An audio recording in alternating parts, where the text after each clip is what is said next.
भगवती उमा के कालिका अवतार की कथा, समाधि और सूरत के समक्ष मेधा का देवी की कृपा से मधुकैटभ के वध का प्रसंग सुनाना।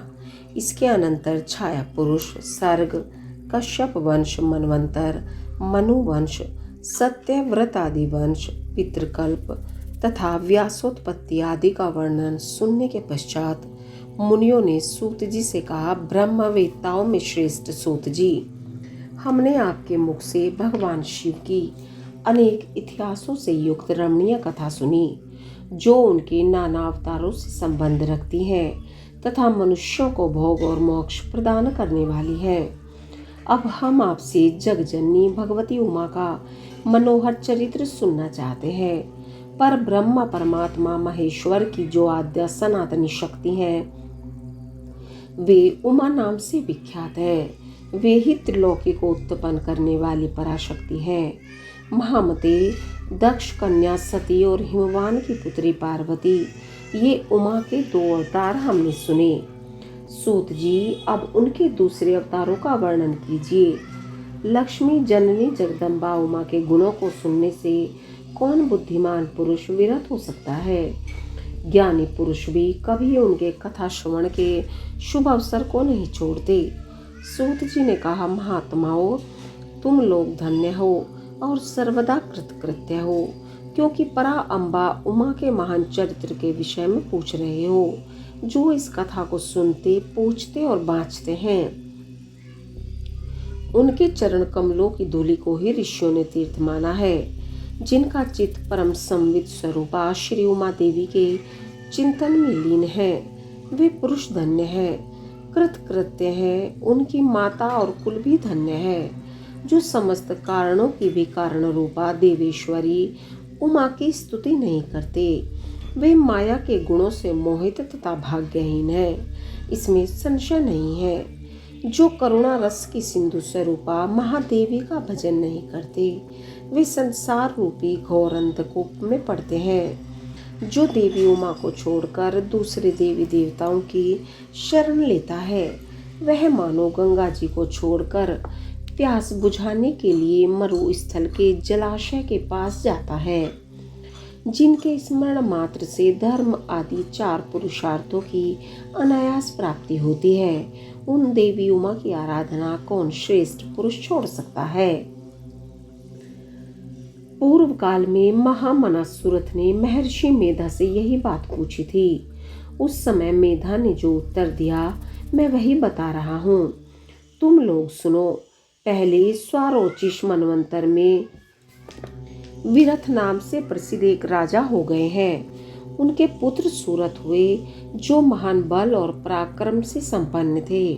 वे दान निपुण, सत्यवादी, स्वधर्म कुशल, विद्वान, देवी भक्त, दया सागर तथा प्रजाजनों का भली भांति पालन करने वाले थे।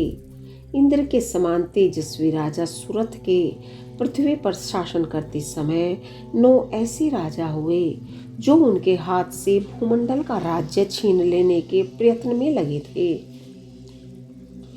उन्होंने भोपाल, सूरत की राजधानी कोल्हापुरी को चारों ओर से घेर लिया। उनके साथ राजा का बड़ा भयानक युद्ध हुआ। उनके शत्रुगण बड़े प्रबल थे, अतः युद्ध में भोपाल सूरत की पराजय हुई। सूरत को कोल्हापुरी से निकाल दिया। राजा अपनी दूसरी पुरी में आया और वहां मंत्रियों के साथ रहकर राज्य करने लगे। परंतु प्रबल विपक्षियों ने वहां भी आक्रमण करके उन्हें पराजित कर दिया। दैवयोग से राजा के मंत्री आदि गण भी उनके शत्रु बन बैठे और खजाने में जो धन संचित था, वह सब उन विरोधी मंत्री आदि ने अपने हाथ में ले लिया।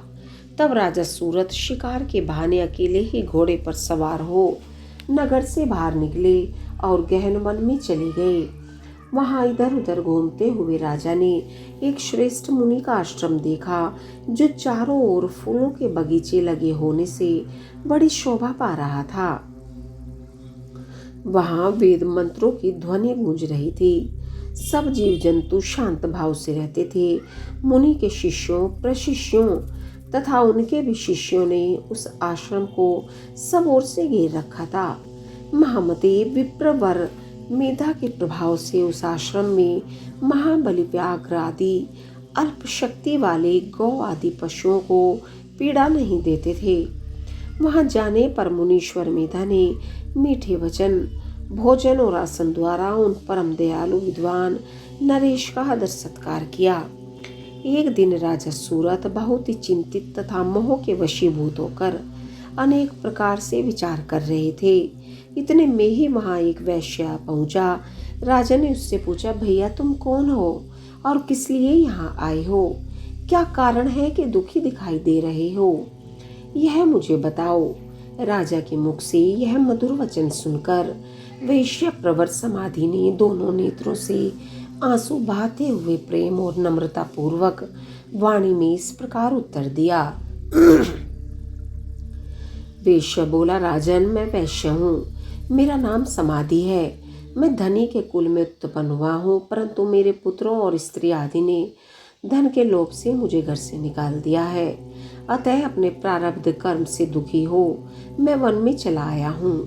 करुणा सागर प्रभु, यहाँ आकर मैं पुत्रों, पौत्रों, पत्नी, भाई, भतीजे तथा अन्य सुहृदों का कुशल समाचार नहीं जान पाता। राजा बोले, जिन दुराचारी तथा धन के लोभी पुत्र आदि ने तुम्हें निकाल दिया है, उन्हीं के प्रति मूर्ख जीव की भांति तुम प्रेम क्यों करते हो? वैश्य ने कहा, राजन आपने उत्तम बात कही है। आपकी वाणी सारगर्भित है, तथापि स्नेह पाश से बंधा हुआ मेरा मन अत्यंत मोह को प्राप्त हो रहा है। इस तरह मोह से व्याकुल हुए वैश्य और राजा दोनों मुनिवर मेधा के पास गए।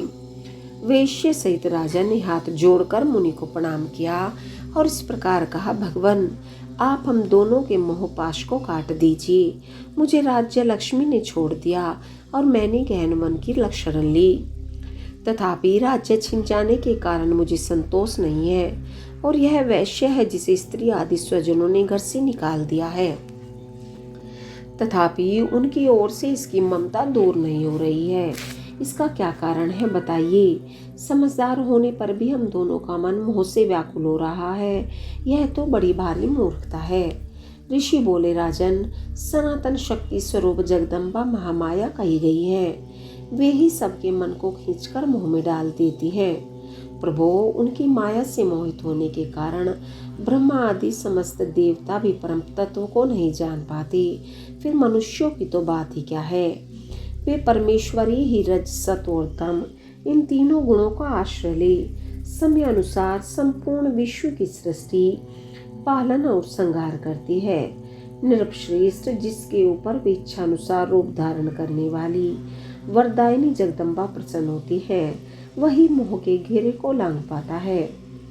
राजा ने पूछा, मुने जो सबको मोहित करती है, वे देवी महामाया कौन है और किस प्रकार उनका प्रादुर्भाव हुआ है, यह कृपा करके मुझे बताइए। ऋषि बोले, जब सारा जगत एकार्णव के जल में निमग्न था और योगेश्वर भगवान केशव शेष की शैया बिछाकर योग निद्रा का आश्रय ले शयन कर रहे थे, उन्हीं दिनों भगवान विष्णु के कानों के माल से दो असुर उत्पन्न हुए, जो बोतल पर मधु और कैटम के नाम से विख्यात हैं। वे दोनों विशालकाय घोर असुर प्रलय काल के सूर्य की भांति तेजस्वी थे। उनके जबड़े बहुत बड़े थे। उनके मुख दाढ़ों के कारण ऐसे विकराल दिखाई देते थे, मानो इस संपूर्ण जगत को खा जाने के लिए उद्यत हों।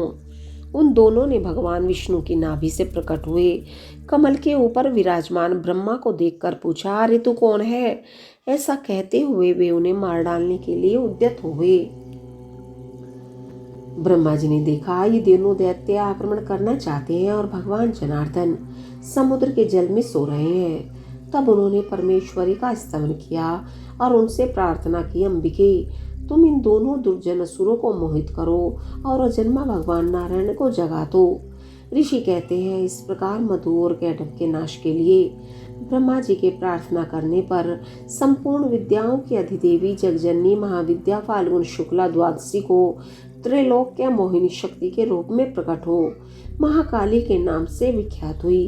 तदंतर आकाशवाणी हुई, कमलासन डरो मत, आज युद्ध में मधु कैटभ को मारकर मैं तुम्हारे कंटक का नाश करूंगी। यूं कहकर वे महामाया श्री हरि के नेत्र और मुख आदि से निकलकर अव्यक्त जन्मा ब्रह्मा की दृष्टि पथ में आ खड़ी हो गई। फिर तो देवादिदेव ऋषिकेश जनार्दन जाग उठे। उन्होंने अपने सामने दोनों दैत्य मधु और कैटभ को देखा। उन दैत्यों के साथ अतुल तेजस्वी विष्णु का 5000 वर्षों तक बाहुयुद्ध हुआ। तब महामाया के प्रभाव से मोहित हुए उन श्रेष्ठ दानवों ने लक्ष्मीपति से कहा, तुम हमसे मनोवांछित वर ग्रहण करो। नारायण बोले, यदि तुम लोग प्रसन्न हो तो मेरे हाथ से मारे जाओ, यही मेरा वर है, इसे दो। मैं तुम दोनों से दूसरा वर नहीं मांगता। ऋषि कहते हैं, उन असुरों ने देखा सारी पृथ्वी एक अर्णव के जल में डूबी हुई है। तब वे केशव से बोले, हम दोनों को ऐसी जगह मारो जहां जल से भीगी हुई धरती ना हो। बहुत अच्छा कहकर भगवान विष्णु ने अपना परम तेजस्वी चक्र उठाया और अपनी जांघ पर उनके मस्तक रखकर काट डाला। राजन, यह कालिका की उत्पत्ति का प्रसंग कहा गया है। महामते, अब महालक्ष्मी के प्रादुर्भाव की कथा सुनो। देवी उमा निर्विकार और निराकार होकर भी देवताओं का दुख दूर करने के लिए युग युग में साकार रूप धारण करके प्रकट होती है। उनका शरीर ग्रहण उनकी इच्छा का वैभव कहा गया है। वे लीला से इसलिए प्रकट होती है कि भक्तजन उनके गुणों का गान करते रहें। ओम नमः शिवाय।